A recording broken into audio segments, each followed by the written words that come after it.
shallow pickup, Wyatt Johnson, 68% available. Now, if I'm correct, he did fall down to the third line recently, and there were some people concerned. I'm not personally concerned, and that's why he's a good option here for the shallow pickup. Yes, he did fall down to the third line, but so far it's not really affecting him. He's a good player. I liked him going into the season. He easily surpassed 20 goals as a rookie.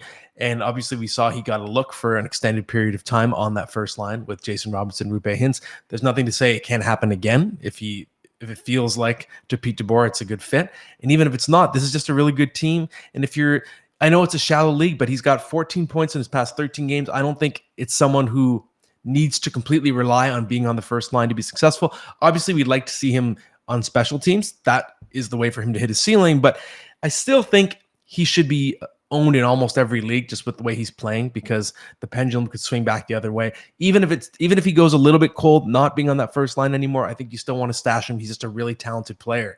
I'm just a big believer. So you want him on your team, I think, in almost any league size. All right. Going from one Dallas Star player to a former Dallas Star player, Corey Perry, 90% available.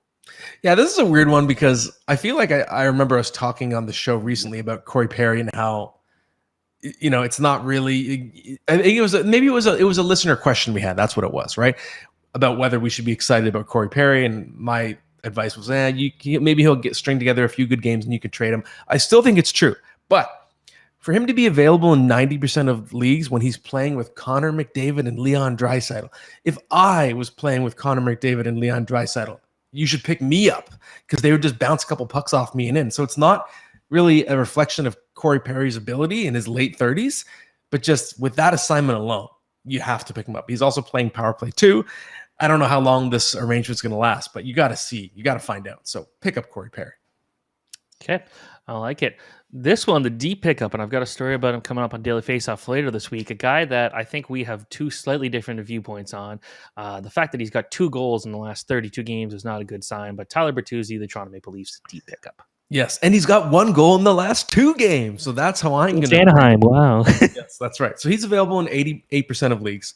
So we know Morgan Riley is still suspended, but he's coming back soon. The Leafs, while he's out, are trying 5 forwards on the power play.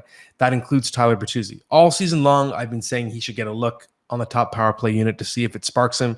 He looked good doing that in Boston last year. And I think maybe we're going to see a little spark get lit. So he already has a power play goal since he moved into that assignment. Maybe he doesn't keep it. But even if he doesn't, this might be a way to just get him going, get his confidence up, because it's not like he's a terrible player. He's just having a nightmarish season. So maybe this gets him going. That's the worst case scenario, I think. The best case scenario is he stays on the top power play unit if he keeps doing well in that assignment. So either way, I'm not saying you grab him in every league, but in a deep league, he's available, like I said, 80% or 88% of leagues. I think it's warranted to give him a shot and just see if he can run with this, because it's not like his talent disappeared completely off the face of the earth. It's a nightmare season, but he can still play. So maybe this gets it out of him. Here's a trivia question for you. He has 7 goals this year. How many of them have come against teams that are currently in a playoff spot? I don't know, 0? 1. It came in October against Dallas. Wow. So that's, he does some things well. Like he's good in front of the net. He does things that doesn't get rewarded on the score sheet. That's 100% the case. I don't. I'm not loving that one there.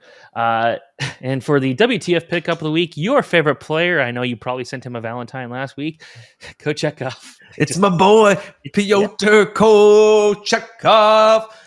For the umpteenth time, he's back, baby. He's available in 39% of leagues. And we know Freddie Anderson, obviously very serious situation with the blood clots. He's working his way back, but it's still very difficult to predict how much usage he'll get down the stretch. What we do know is Pyotr Kochetkov, 7-2-1 in his past 10 games with a .923 save percentage. And since coming back from his own injury, the concussion, 5 games, .927. So Pyotr Kochetkov is supposed to be the goalie of the future. And I recently talked to some people around that organization. They definitely believe that.